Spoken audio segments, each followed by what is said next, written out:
The film begins with a man named Terry who was riding his bike when a police car pulled up beside him and ordered him to stop. He is detained for allegedly violating traffic laws, and the officers search him for weapons. He shows them his ID, but they find nothing against him. When they search his bag, they discover a large sum of money and accuse him of possibly being involved in drug trafficking. Terry explains that the money is intended to pay the bail for his cousin, Mike, who was imprisoned on drug possession charges, and that he plans to buy a truck with the remaining amount. He needs to arrive before 5 p.m. However, the officers suspect that the money might be from illegal activities or that he has broken the law. Terry explains that the money came from selling his car and his share in a popular restaurant, but the officers insist on seizing the money. They tell him he will receive a response within 30 days, either to get the money back or face arrest. Terry leaves, but his bike and phone are damaged. Terry then goes to court to assist his cousin Mike, who will be transferred to the city jail if his bail isn't paid. There, he meets a man named Elliot, who tells him that he is a court clerk, not a lawyer, and that Terry needs to find an attorney.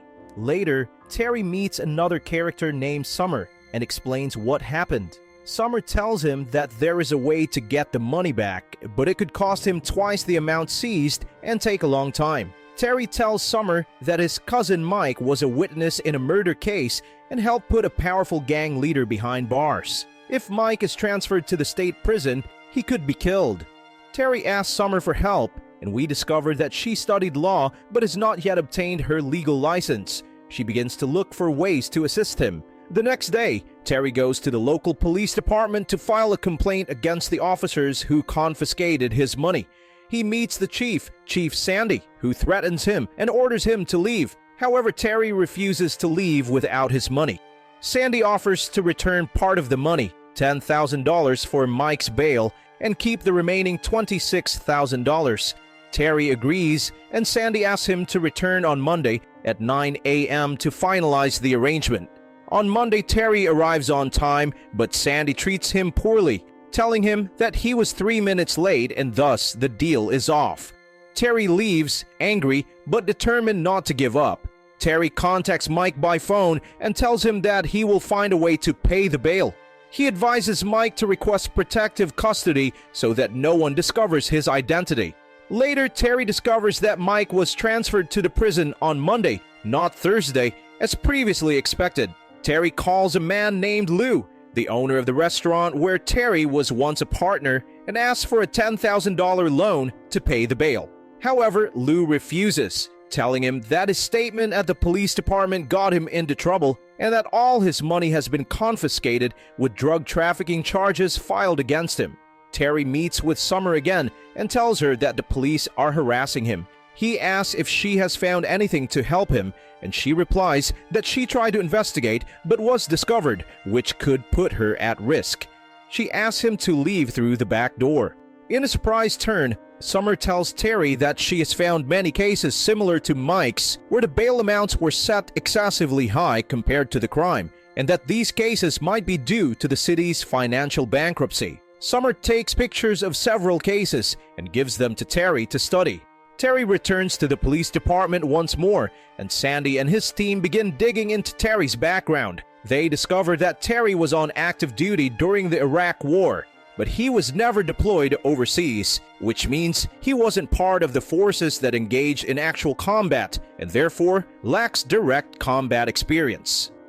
Sandy and his team discover that Terry was a specialized trainer in a program called MCMAP. They begin searching for the meaning of the term. However, the internet connection temporarily goes down. Sandy goes outside to meet Terry, who believes the deal has already been made. Sandy explains that the goal was to deceive him into thinking there was an agreement, but in reality, Terry had no right to negotiate or set any conditions. Sandy threatens Terry to stay away, but Terry continues talking, explaining that it all comes down to the shortcuts he learned in the military. He points out that the acronym Sandy needs to understand is PACE, a methodology used in planning communication systems but can be applied to anything, even paying bail. Sandy doesn't fully understand what Terry is talking about, but he is forced to listen to the end. Terry explains that P stands for the primary plan, which was that he went to town on his bike with his money. A refers to the alternate plan, which was the offer Terry made to Sandy that didn't go through. C is the contingency plan, which was asking the restaurant owner for a $10,000 loan, which failed when Lou was shut down earlier that morning. At that moment, the internet connection is restored, and they discover that MCMAP stands for Marine Corps Martial Arts Program, a close combat martial arts system used by the Marine Corps. At that moment, the team realizes that Terry might pose a threat to them. Officer Steve rushes towards Sandy, draws his weapon, and aims it at Terry. However, Terry manages to disarm Sandy and shoots both him and the other officer accompanying him. Afterward, Terry ties up Sandy and takes him into the police station in front of the other officers. Sandy reassures everyone, telling them that the situation will be handled and that everything is under control. Terry continues to threaten the officers, demanding that they resolve the issue quickly, warning them that they could get hurt if they don't comply. He orders Jazz to tie up Sandy and disconnect the surveillance cameras. He then asks Sandy to bring him the key to the storage room where the money and weapons are kept. Upon entering the room, Terry discovers vast amounts of money and weapons, confirming his suspicions that something illegal is going on. Terry asks Jazz to help him leave the station without being confronted. As they exit, another police car drives by, and Jazz signals to them that everything is under control. When they reach a certain point, she nods to the officers, indicating that she's escorting a dangerous suspect. At that moment, Terry hands his weapon to Jazz, and she informs the officers that he is unarmed but still a threat, allowing him to escape on his bike. Meanwhile, the city police begin searching for Terry, who reaches the courthouse to pay his cousin Mike's bail. As he tries to pay the bail, police forces arrive and use a taser to subdue him, but he resists and continues attempting to escape. Summer records everything on video to document the situation and prevent the police from harming him. However, Terry eventually loses consciousness, and Summer takes the documents she had filmed without anyone noticing. Terry is taken to meet with Sandy, who tells him that all the money and weapons he saw were obtained legally, which is why the city remains strong compared to other cities that have fallen. Sandy adds that if they had known Terry's identity from the beginning, the incident at the station wouldn't have happened, and they might have reached an agreement. After that, Terry is transferred to another location where Sandy throws money at him and unties him. He informs Terry that Mike was attacked and fatally stabbed, and he was taken to the hospital, but his exact condition is unknown. Sandy offers Terry two choices: either take the money and leave the city forever, or face at least 30 years in prison. He also tells him that the truck he wanted has been paid for, and he can take it and leave as long as he never returns to the city. Terry heads to the hospital to visit Mike, only to find that Mike has died. Terry takes Mike's name bracelet and leaves. Later, Terry meets with Summer, who tells him that Sandy plans to run for mayor in November, which is why Sandy is afraid of Terry. At that moment, a police car follows Terry and Summer to ensure he leaves the city. When they reach the city limits, the police car turns back. Summer informs Terry that she has found dozens of cases similar to Mike's, where excessive bail amounts were set for minor charges. Terry replies that none of it matters to him anymore, as all his actions were for Mike, and now that Mike is dead, there is no reason for him to stay. Summer drives Terry to the location where he will pick up the truck that Sandy paid for. Terry gives his phone number to Summer before leaving. That night, while Summer is asleep, she senses the presence of a stranger in her house. She hears strange noises and wakes up to discover that someone has broken in. She finds needle marks on her hand. She checks the house and sees that the fridge door is open. When she closes it, she notices a message written on it: "Town police, community first." Summer becomes extremely frightened and anxious. She immediately calls Terry and asks for his help, telling him she's in trouble. Terry rushes to her house and breaks the door to rescue her. He suggests they go to the hospital, but she refuses. After Summer regains her composure, Terry suggests that she leave the city and start a new life elsewhere. However, Summer tells him that the drug she was injected with will show up in her medical records, causing her to lose custody of her daughter, and no lawyer will be able to help her out of this mess. Summer explains to Terry how she used to be an addict, to the point where she pawned the bottle of grass that belonged to her father-in-law. She was charged, her husband demanded a divorce, and he took custody of their daughter. She didn't have the money to hire a lawyer to defend herself, but the judge took pity on her and she promised him she would quit using. She worked in the courthouse and decided to study law so she could defend herself. She asked Terry to leave and return to his hometown, telling him that the drug won't harm her, but it will show up in any drug test she takes. The next day, Summer goes to work at the courthouse, where the judge informs her that they've received information indicating that she has relapsed into addiction and that her sobriety was a condition of her continued employment. As a result, they ask her to undergo a drug test to verify the information, causing Summer to break down in tears, realizing she's about to lose everything. Meanwhile, Terry is driving his truck down the road when he notices a car following him. He tries to stop the car to ask what's going on, and when he looks in the mirror, he sees a police car behind him and another in front. He sees Officer Steve, who had been tailing him, and tells him that Sandy warned him not to return to the city, and since he broke the agreement, he can now be arrested for assaulting the police station and stealing the money. Terry responds by telling Steve that he knows the police lights on the car weren't turned on intentionally because that would have been recorded by the cameras.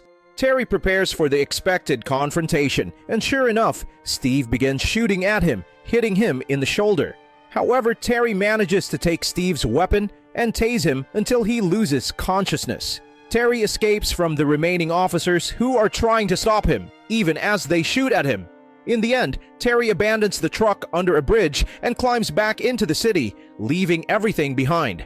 Terry contacts Summer and tells her that he will meet her. He then heads toward the U.S. Marine Corps. At the same time, Summer prepares to leave town based on the advice of a friend, an officer who warned her that the police would come after her if she didn't distance herself from Terry and the town. Later, Summer goes to a restaurant where Terry had told her she could find bandages and cotton to treat his wound. There, they meet a man named Mr. Liu, who removes the bullet from Terry's shoulder. We learn that Liu was a field medic during the Korean War, and is also the owner of the restaurant in which Terry was once a partner. Terry sits with Summer and tells her that they are involved in something much bigger, and that the only reason they haven't been arrested yet is that the police are afraid of the files in her possession. Summer asks him to explain further and tells him she discovered manipulation in the length of sentences for defendants, but doesn't know the real reason behind it. Terry decides that they need to find out exactly what's going on and tells her that he won't let go of Mike's rights. They go to Elliot, Summer's colleague at the courthouse, to ask for his help, but he seems complicit and offers no assistance. The two leave and head to the judge's house, where they discover that the judge knew Summer was investigating them. They ask the judge why Mike was killed, and Summer explains that there was a previous case against the town, where Sandy was given a year to improve his behavior and fix the financial corruption he caused. Although things improved only on paper, Sandy continued with his corruption. Summer asks the judge why misdemeanor defendants pose a threat to this corrupt system. The judge explains that the reason is legal accountability. If the police face any difficulty during an arrest, or if the station encounters any legal risk, the charges are downgraded to misdemeanors so the case remains in the town's court. This prevents lawyers from challenging the bail or delaying the trial, and the defendants remain in jail for 90 days, which is the period during which the data is stored on disks in the courthouse. Summer says that they record all footage from police dashcams and that these recordings are deleted after 90 days unless they are requested as evidence. Terry asks the judge about the video related to Mike, but the judge claims ignorance. At this moment, they realize the judge has taken all his wife's medications in an attempt to commit suicide, and they call for an ambulance. Terry and Summer manage to reach the place where the discs are stored in the courthouse, known as the catacombs. There they find other people trying to burn the place down. At the last moment, Summer stops the fire using coconut milk before it reaches them, and they take the records and the memory cards containing the videos that will expose everyone. Before they leave, they set the place on fire again to cover their tracks. The fire alarm goes off, but Summer asks Terry to go ahead of her because there's something she needs to retrieve. Summer returns inside to retrieve her drug test sample, but a group of people storms the place and captures her.